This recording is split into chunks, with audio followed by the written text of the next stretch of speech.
Jamie, do you remember this one? Lordy, I ain't no stranger now. Lord, I ain't no Lord, I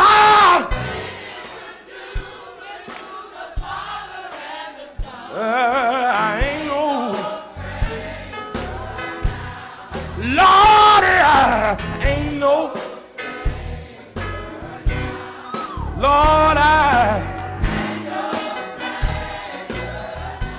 Under Pastor Smith's leadership, the church began to grow and grow. In June of 1994, Pastor Smith was led through divine intervention to move the church from its L Street location to 1010 Newburgh Avenue.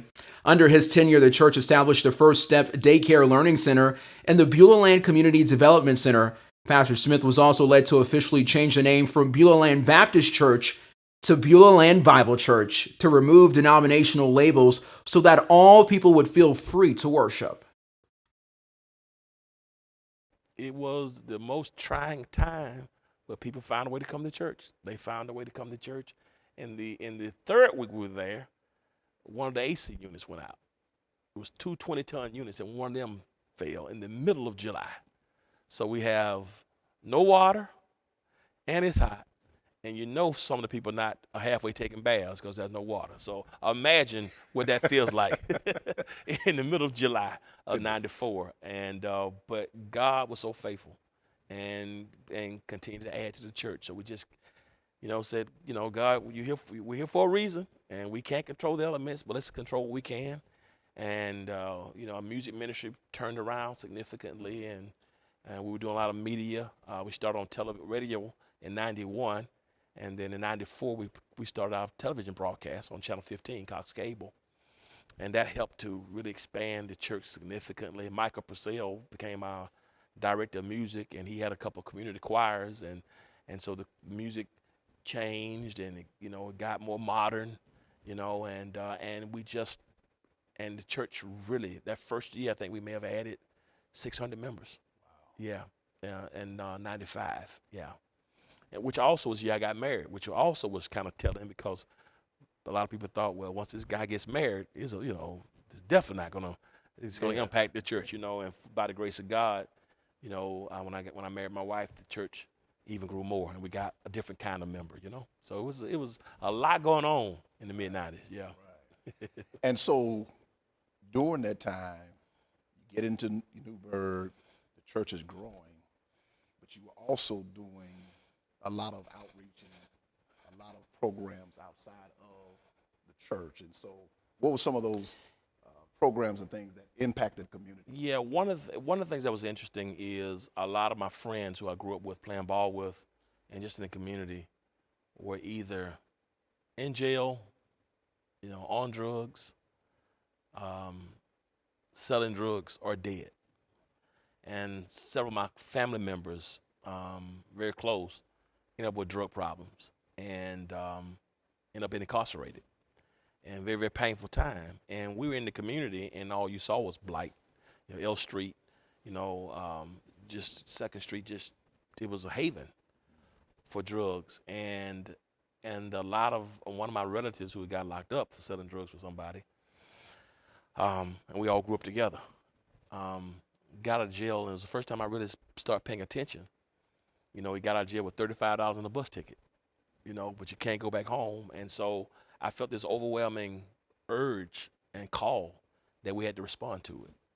And so we started an outreach program called Starting Point, and we were able to partner and do some work with the Community Development Block Grant for men who have been in prison on drugs. We purchased some apartments a couple miles from the church on Triple Hill.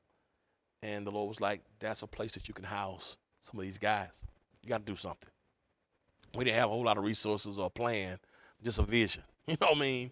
And we wanted to do clinical evaluations and detoxifications. We had about 8 other companies that said, well, we hire these guys. Wow. If you get them in the program, we'll give them jobs. And so I was very young, very amateurish, but a passion for it. We had about 80 men come through the program, actually, and a lot of them did relapse, but we had probably about 30% of them finished. And as a matter of fact, 2 of the guys still connected to the ministry today. One of them works for me today, and that's been 20 years ago. Wow. Yeah. So it was a 9-month program, and it's just something we were trying to do. And at that time, people weren't really investing a lot, but it was so much. At that time in Macon, it was either gang violence or drugs. So I just felt as a young person, and we were losing some of the young people who had been attending the church. So it was like, what are we going to do to kind of offset some of these issues? And so that's how the program started. We had a community development program. We bought the old Salvation Army building, paid cash for it, because the people were really seeing we got to do something to make the community better. And so that's what we were trying to do. And it was in my vision to do that, and hopefully some people were blessed by it. Okay. Tell us a little bit about Pastor Smith and your experience with him. So that's why the transparency is important. He was so to the moment. The things that were going on around you became a part of his sermon. And they made you understand why the word was printed out the way it was, or was stated the way it was, and how that applied to me. Okay, Daniel was in the lion's den. What did that? He made it relevant. So the one sermon that always comes to mind was when we came into the sanctuary. I was in the choir. We never knew what to expect. And all of a sudden, over the loudspeakers, we hear, "Who let the dogs out?" Like, really? Like, in church? This is crazy. And he took that segment of that song and created a whole sermon. It was that one and Call Tyrone, and another was sexual healing. I was like, this is wild. But I understood how to walk out the word according to what was going on in my environment and then in the age that I was living in. He made to serve the present age more adherent to what I was going through at that time. So the present age said, "Who let the dogs out?" Well, how does that apply to the word? And it all intertwined, and it helped me to grow. Not just to say I went to church, but spiritually grow. So that's what I think about in the 10 years that I was with Pastor Smith. It was my spiritual growth time. I ain't crazy. Why am I doing all this? Because I got a right to do it.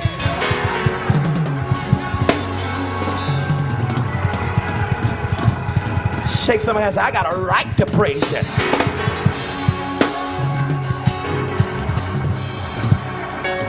Now tell him, if God been good to you, you don't have the right to remain silent.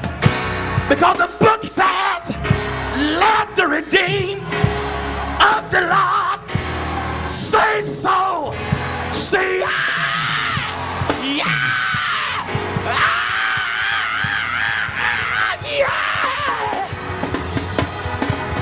Woo. Acts 16. I feel better now. Acts 16. Acts chapter 16. You may be seated. You may be seated. Wow. That's awesome. That's awesome. Now, when Beulah Land was founded, it was founded as Beulah Land Missionary Baptist Church. Yeah. Yeah. But during the course of your tenure, it went from Baptist to Bible Church. Tell us the story behind that shift. That's an amazing question. Back in fall of '98, we got an influx of about 10 guys who got out of prison. And they were, kind of deciding on whether to be Christian or whether to be Muslim or 5%ers or Black Hebrews. And so they would come to Bible study. They wouldn't come to worship, but they'd come to Bible study. And they'd sit in Bible study and take copious notes and ask a lot of questions. And so we were trying to really, my heart was, how do we reach the young people? How do we reach the young men in the community through sports, et cetera? And one of the things that we discovered, when I started doing prison ministry through Bill Glass and some others and doing my research, was that the younger demographic really weren't denominationally inclined. And denominations were, waning, and And so what I saw was our church was becoming an amalgamation of a lot of different groups, and it was kind of confusing. And so I just felt led, after talking to them about faith, because people were so confused. Oh, what's the difference between the Baptist and Methodist? I said, we're going to keep our connection with the Baptist denomination, but to make this simple for our church, because of where we were at the time, let's shift this to be a Bible church, still connected, to the Baptist denomination, to the fellowships, to the associations and the conventions, and the church unanimously agreed. And so I taught about it for about a year, and then I think it was '99 is when they decided, January of '99, January 2000. Let's make the decision to be Baptist. So from October of '98 to January of 2000, and so we're gonna be a Bible church, and so that's what happened, and it just created a newness. Now everybody was welcome. We had people who were part of the Apostolic Church. I had family members who wouldn't step foot in the church because it said Baptist. Right. You know what I mean? So at that time, we were very evangelistic in our efforts in trying to get people connected to Jesus, to get people in the seats. But what are some of the barriers of entry? And so after teaching on it for about 12 or 13 months, presented to the church, and without any hesitation, it was unanimous, and that it made sense. And we taught about it and transitioned to it, and it became a badge of honor for a lot of the people. Of course, some people, I was Baptist born and Baptist bred, I'm going to be Baptist dead. I get it, that's how I was raised as well. But for that ministry at that time, I think it was key, because it was just confusing to a lot of people at the time. And even now, you see denominations are kind of waning, you know what I mean? Yeah. I think that was a signature part of your legacy, and a powerful move, because, being there 7 years, Beulah Land has become a melting pot, so to speak, of all of these various denominations. And so I was raised, my father was a Baptist pastor, but he was more affiliated with the Pentecostals. So wow. We were known as Baptist. I got you. So, because people I would go and it's like, you wasn't raised Baptist way, and so, speaking in tongues, all this stuff, that was normal for us. Yeah. And so, when I came into that environment, I felt like I was at home, because all of the labels and the restrictions, and all of that was removed. Yes. Now it was just, let's focus on the word and be who God called us to be, and all the traditions and the things that really ain't biblical. Right, right. That we're so committed to, and there's a sense of freedom in worship. And so, that was. You're exactly right. My dad and my grandfather were Baptists. My great uncles, my relatives on my mother's side were Apostolic Overcoming Holiness. So I would do Baptist in the morning, Overcoming with Bishop Cotton in the afternoon, and then BTU at my dad's church at night. And then my first job as a musician was at Ash Street Church of God in Christ. So I'm Baptist, Apostolic, and Kojic every Sunday. When I came to college, my church was Church of God in Christ, with Bishop White. So having the same kind of background. So being at Beulah Land, I wanted people to experience that. Right. The structure and the organization of the Baptists, but the free-flowing move of the Holy Spirit of somebody who's Pentecostal. And I don't want to be labeled by anything, Right. So that was part of what we're trying to do. Right. So this is one of my last questions here, and I thank you so much for your time. No, thank you for the opportunity. I'm honored. So you served from 1990 to December of 2003. Yes, sir.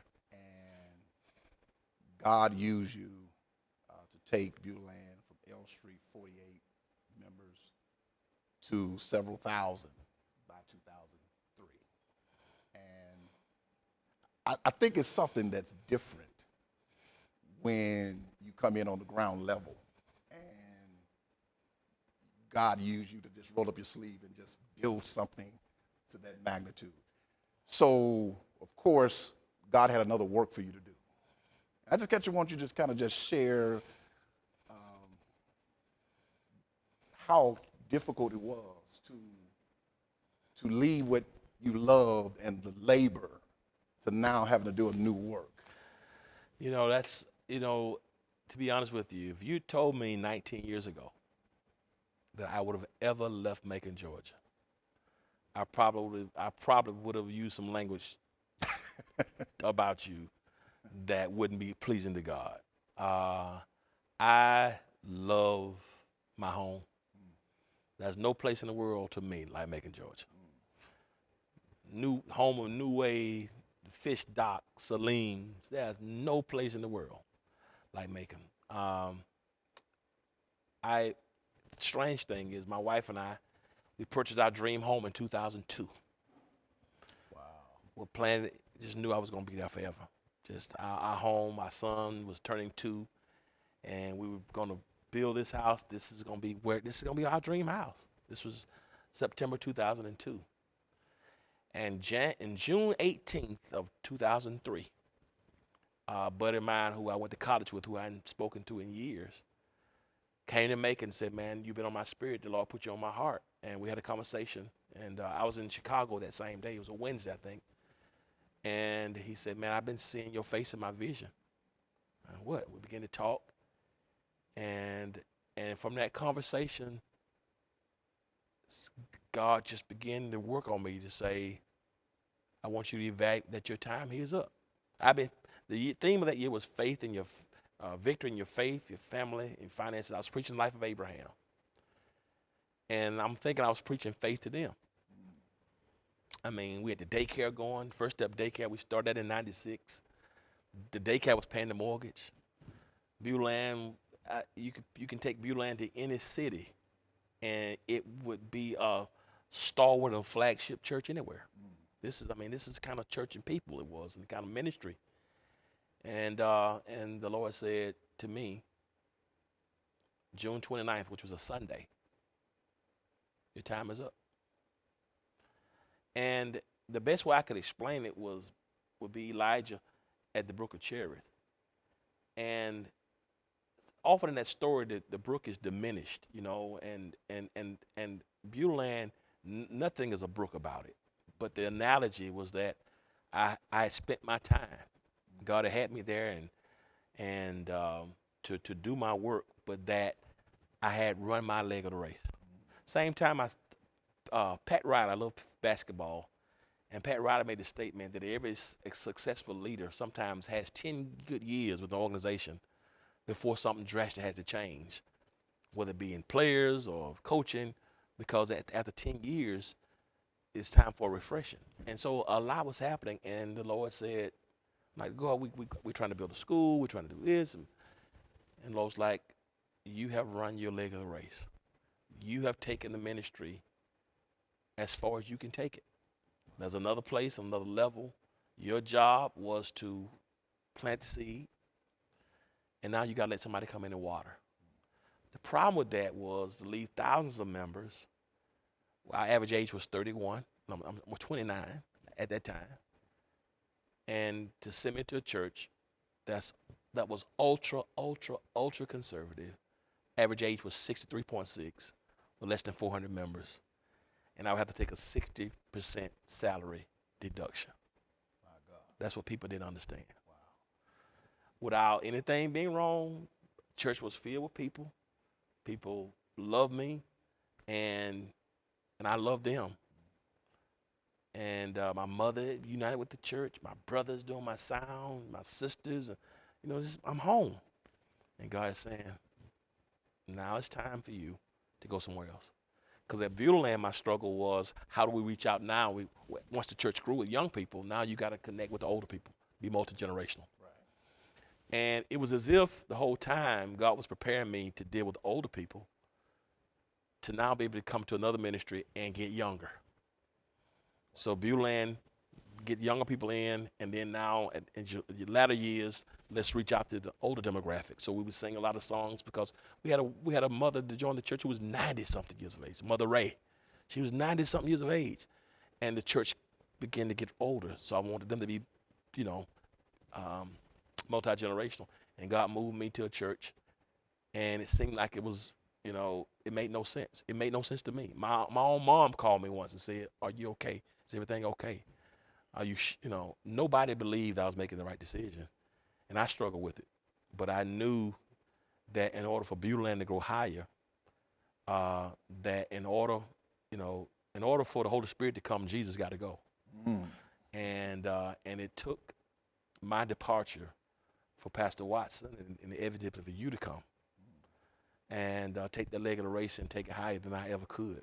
And sometimes being from a place makes it difficult, you know, when everybody knows you, but I just know that I did what God told me to do, and I'm convinced of that. That's the only thing that's kept me the past 18 years. And seeing what God has done in Beulah Land, which is what He promised He would do. He was going to take care of Beulah Land. He was going to take care of me, and God has done that. And I'm thankful, and I'm grateful because it has increased my faith, and it also showed that Beulah Land was not a personality-driven church. That it was a church that the foundation that was laid, that a Bible church and solid leadership, where they're going to respect the pastor. So to see that the things that have been laid in motion, to see that seed still germinating and producing fruit, is a signal honor of my life, you know. And to have this conversation with you and see how you're navigating and see the work that you're doing and the renovations and building lives and evangelism and discipleship and taking the ministry even further, it's an honor amongst honors. Bless you. Well, it's been an honor to sit and talk with you, and thank you for your labor, and thank you for the legacy that you've left at Beulah Land Bible Church. I stand on the shoulders of you as I strive to lead the church even further, but your ministry is still being a blessing. Wow. To making it. We're grateful. Wow, man. For you. Means the world to me, and happy 80th anniversary to the church, and happy 7th anniversary to you. And, you know, I just pray God's continued blessings, because, my God, you are a preacher par excellent. And as the church continues to follow you, as you follow Christ, there's no telling what's the next chapter, what's it going to look like, and how you've navigated even through this pandemic so nobly and so honorably and so progressively. Beulah Land is a blessed church, but they're also blessed to have you there to navigate them through these difficult times. We've never been through a pandemic before, you know, and how you've navigated, man, and even to this time, it's incredible, and I commend you, and I wish you Godspeed. Bless you. Appreciate you so much. Pastor Smith pastored Beulah Land for 13 years. In December of 2003, Pastor Smith resigned as senior pastor of Beulah Land Bible Church to accept a new assignment in Atlanta, Georgia. On February 3, 2004, Dr. Maurice Watson was extended the invitation to become the fourth pastor of Beulah Land Bible Church.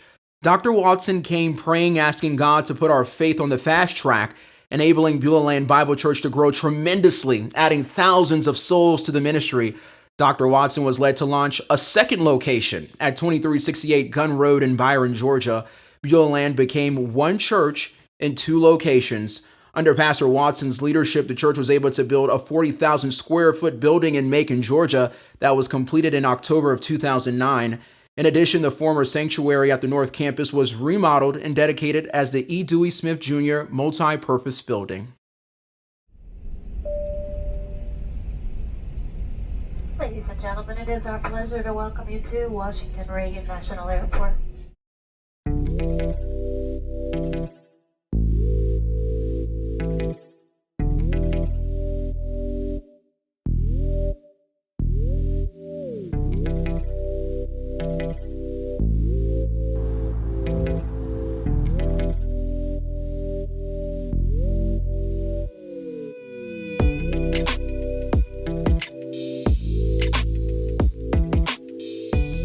We're here at the Metropolitan Baptist Church in Largo, Maryland, where the senior pastor is the Reverend Dr. Maurice Watson. And we're here because Dr. Watson served as senior pastor for 10 wonderful years at the Beulah Land Bible Church from 2004 to December 2014. And he had a significant impact in the life of our church. And so I'm grateful today to have this moment, this time, just to reminisce and reflect over that decade in which he served. Dr. Watson, so glad to have you. Glad to be here, Doctor. Glad to be invited. Yes, sir. Well, we got a lot to talk about. All right. So you served as pastor. You were an experienced pastor who had served at St. Mark Baptist Church, Little Rock, Arkansas for 7 years. 15 years at the Salem Baptist Church in Omaha, Nebraska. You had just built a multi-million-dollar facility, state-of-the-art. great, thriving ministry. What was it that led you to transition to Beulah Land Bible Church? Well, thank you, Pastor, for having me today, and good hello to everybody.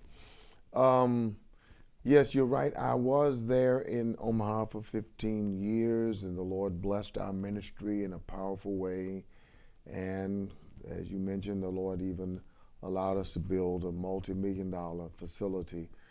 And Salem still continues to be a great church. I would say a couple of years before I left, I had begun to have a sense that there was something more that God wanted me to do. I didn't know what that was, that there was somewhere else God wanted me to serve. I didn't know where that was. And my whole thing was, well, Lord, I don't know what it is. I don't know when you are going to move in my life to show me what that next assignment is. But I always wanted to just be open, and that's half the journey. It's just being open, because from a natural standpoint, it didn't make sense to leave a church like Salem. I mean, it's a church that you could retire at and what have you. And so, as God would have it, and as circumstances happened and transpired, when Beulah Land became vacant, when Pastor Smith, left Beulah Land in, I think, '03 it was, and I got a call from Keith King there at the church, indicating that he was from Beulah Land Bible Church. I was ready to say absolutely not. But my wife, who's the spiritual one of us, said to me, Maurice, don't brush those people off to the side. You never know what God might be up to. Wow. And that's when my spiritual antenna went up for the first time. And of course, in the process of time and through circumstances, God brought us together as pastor and people.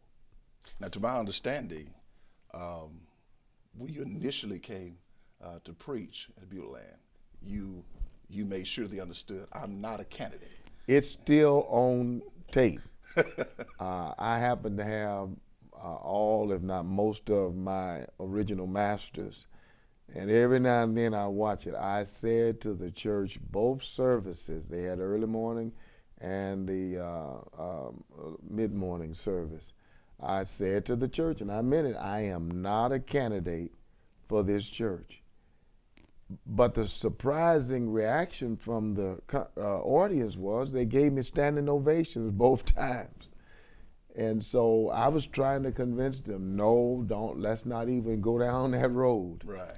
But God was in the mix all the time, and God knew what God was doing. I just wasn't there yet. But in God's time, God got me to where I needed to be. And really, how long did it take you as you was wrestling through that process? They wanted you. You were at a place where you were trying to discern, God, is this you? Is this the place? How did you really come to that conclusion? Because you had never heard of Beulah Land I had never heard of Beulah Land Bible Church prior to then. And when I preached that first Sunday, coming there, and I said I wasn't a candidate, people were coming up to me saying, you're the man, you're the man, you're the man. What would it take for you to become our pastor? And I'm saying, why would I leave my church in Omaha to come here, to be pastor here? And so as time went on, in a matter of weeks, when the church had their church meeting, and to this day, I have not applied. I never applied at Beulah Land Bible Church. I never sent a resume in or nothing. Now, they may have gotten some resumes or applications from me, but I never filled it out. It wasn't me. Gotcha. So I'm not, I'll just leave it like that. Never applied, and they called me to become the pastor. And it was from that moment on that then I said, okay, God, we need to pray. And my wife and I went in a series of prayer, And it was over weeks. Some days I get up and say, well, yeah, I'm going. Some days I get up and say, no, I'm not going. And I was vacillating. And one day my wife told me, Janice said to me, Maurice, the Lord put you on my heart today. And she just flat out said, you are not going to get your passion back for Salem. You'll finish your work. And it was like a God moment when like someone hit you in the middle of the forehead with a sledgehammer. And I knew then that God used her to just confirm it. Wow. And that's how it happened. I accepted after that. So you accept the invitation to become the fourth pastor of Beulah Bible Church, and when you arrive and start the ministry, you hit the ground running. Mm-hmm. What were those first few years like? Oh my goodness. Those first few years at Beulah Bible Church were the most dynamic, explosive, exciting years of my entire ministry. I mean, people were not joining by addition. We were seeing multiplication. Wow. I mean, 20 this Sunday, 30, 50, 60 people at a time joining church, overflow. Some of y'all remember worshiping, having to sit out there in the gymnasium as the overflow area. It was just crazy. We had about 4,000 or 5,000 people join in the first 5 years. And one of the things that the Lord put on my heart, and I think that he used to help accelerate our growth, and a lot of members can remember, we bought up the billboards all over town about the new pastor and the new relationship that we had together as pastor and people in strategic places. And then I sensed that Beulah Land needed a quick victory. The back parking lot was just a dirt parking lot, and so we paved the parking lot. First we put down crush and run rocks, and people shouted about that. And then we ended up paving that parking lot and revamping, renewing the now what you call the EDS building, which was our main sanctuary at the time, remodeling that. And just from those quick victories, and I hung a sign. Some of the members probably smile when I tell you, I hung a sign outside when you pull into the parking lot, where you pull in there right now. I had a sign out there that said, "Your tithe at work," and I was allowing the people to see where their money was going, and man, it was just explosive. You know. When I arrived at Beulah Land, there's this saying that I would often hear when people talked about your era and your ministry, and that is faith on the fast track. That's, yes. Talk to us, because that was really the mantra of your ministry. Right.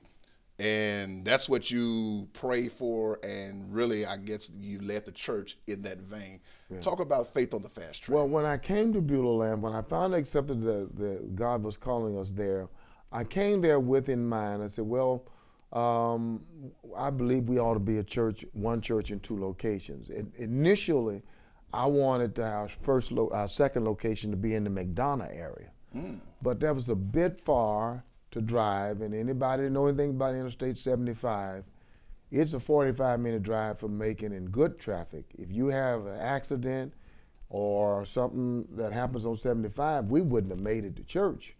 So one of the members said to me, "Pastor, I know you're thinking about going north, but have you ever considered coming down south to Houston County?" And that's when I began to think about that. And I said, wow. And then what we did was had them to pull the records of the zip codes, of the number of zip codes of members in our church that lived in Houston County, all down in Fort Valley and Peach County and all that way.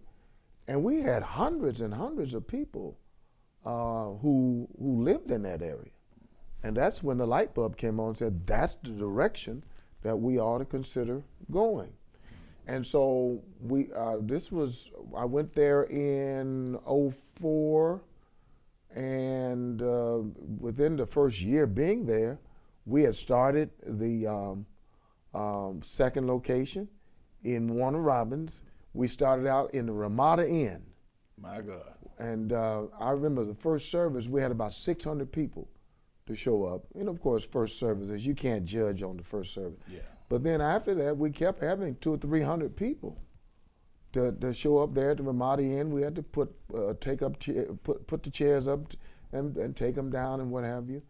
And so we saw how that location was growing. And so I said, well, we need to build a permanent location. We found some land on Gun Road, and we bought it, and we used Stafford's contractors to build, and we started a capital campaign because I knew I needed to build not only in the South but also at our North location. And so we came up with the slogan, one church in two locations, faith on the fast track. Wow. And man, with the way the church was growing, and we had started at the second location, and we were already building that second location and raising money to build the church in the north, and it was a perfect storm. Everything came together. Everything was moving lightning fast, and that's how we came up with that, faith on the fast track. Faith on the fast track. The culture, uniquely so, was a time where, for me, like many others, I came from a Pentecostal background, and I was accustomed to a very lively service. Even joining under Pastor Smith, that was one of the things. I visited Beulah Land for probably 5 years before I joined, because I just believed that I needed to be in a place where I could be free. Coming back under Pastor Watson, there was that same sense of freedom in service. The culture allowed people to be who they were and to worship as you pleased. I never felt that I had to come under a pretense of any kind. I was just free to worship, and I felt that that is the culture that Beulah Land offered. Both in and out of service, it was just one of the things that was a drawing point for people. And I am, like many other people, was so open to discussing Beulah Land and what my faith is and that whole experience, because I wanted people to be comfortable. You didn't have to come in a suit and a tie or, a big hat and pumps. And so that freedom is what that culture was for me. Pastor Watson was a great preacher and teacher, like I said, and I didn't want to miss any of it. And I think that was pretty much the norm for everybody, just want to hear that word and grow from it. I think, me personally, he changed my life. God used Pastor Watson to change my life, and I'm sure many others at Beulah Land. I became more committed to church. I would just be a Sunday, I would be a Sunday church goer, but I committed to going Bible study after that as well. And just like our church, the name of our church, Beulah Land Bible Church, it was about the Bible, and I committed to coming to church, whenever the doors were open, Sundays and Bible study. And that led to Beulah Land becoming one church. That's what happened. In two locations. And so talking about that transition going south, and we end up actually building in the Byron area. You alluded to the fact that you guys started in the Ramada in 2005? Yes. So we started, I think, February of 2005. 2005. When did you build the actual facility we are in now? It was in 2005 or so, no later than 2006. 2006. So, maybe when we built. So about a year. About a year and a half. And so in that period of time, before we had a permanent place, were there challenges of were you always at the Ramada, or how did you go about it? Most times, at first we were at the Ramada Inn, and then some Sundays another group had already rented that space, and so we had to find another space. I believe it was like the little convention center downtown Warner Robins. We rented that a couple of times, and but sometimes it was already booked. Some Sundays we had to just bring the South location a couple of times to the North location for worship. So we had to go through those challenges and what have you, but God brought us through all of them, and we were able to get that building up, bought that land quickly, and got that building up real quickly. And that's the rest is history. Wow. So it really was faith on the fast It was track. faith on the fast track. I have never in my ministry, and I've been preaching 45 years, pastoring now 40 years, I have never experienced that kind of explosive growth. I mean, Beulah Land Bible Church is just a great, great church, a great people. I loved pastoring Beulah Land. So, you know, thinking in light of the explosive growth, prior to Beulah Land, you already had a national platform as a preacher. Revivals, conferences, you were in demand. How did you balance leading this growing church while at the same time you had this call where you were preaching all across the country? How did you balance that? Well, one is because I had been preaching all across the country even before I came to Beulah Land. When I was in Omaha, we built brand new location and brand new church and all that. So traveling and preaching revivals and conferences was just a part of my ministry. And when I talked to the leadership, when I was accepting whether I was going to come to Beulah Land, I told them that, you know, I don't belong to Beulah Land, I belong to God. I have a national ministry. And they said to me, well, Pastor, that don't bother us at all. So the way I was able to successfully do it is I didn't do it by myself. I had an excellent staff around me who helped to make sure that the day-to-day operations of the church were operating smoothly. Brother Keith King, who was my chief operating officer, and you just name them, Henry Kennedy, Greg Holt, and Vernice, and I know I'm gonna miss some names, Sterling and Belk, all of them, and others that worked on our staff. They took care of the day-to-day operations. While I may have not been hands-on with every day-to-day operation decision, I knew what was going on because my staff, Brother King, kept me informed as to everything that was going on at the church. So that's how I was able to do it, just having the right staff. I'm not a micromanager. If I hire a person and give them a job, I trust them to do it. If they don't, you know, my staff used to have this almost comical reaction. And when I showed up at a staff meeting, they said, "Oh, either somebody has messed up or he's getting ready to vision cast." Okay. So I had great staff. Jay Terrell, who was over our music. You just had good people around us to make sure things ran right. Awesome, awesome. And so at a point, how many services did you guys actually get to at one time? We were doing 4 worship services. 4. 3 at Macon. Was it 4? Yeah, I believe it was 4. Yeah, and one around. I preached there. Yeah. And that's when we actually knew we needed to build. Yeah. Yeah. So you built 2006 in Byron, but you have the Macon campus where you've outgrown that location. So now you know it's time to build. So I know there was various considerations and challenges with what the next step was. So how did you guys get to the place? Because as I know it, you had to tear down a facility, a part of the facility, in order to build. How did you? Well, we used to have a daycare center, and we used to have a gymnasium. But when we decided that we were not going to, we looked at some other land off that site. Okay. But it just wasn't cost effective, and we realized we had about 10 acres where we were, that we could just tear down some of the existing facilities that we had in order to make room for the new building.